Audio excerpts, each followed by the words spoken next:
I'm going to do my super secret password. That's definitely not 1234. And then we'll go ahead and hit next. If you are going to do this, please make sure you use a secure password.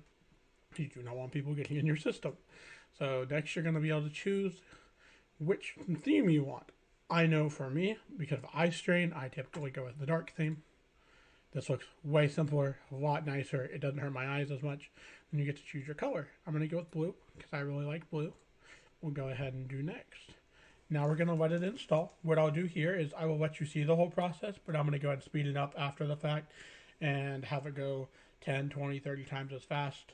So keep that in mind, but I did want to let you see the full experience. Okay, now that we are done installing, we can just go ahead and hit restart now. And here in a second, you'll see mine's going to exit out and come back into the virtual machine whenever we do this, because it is a virtual machine for me.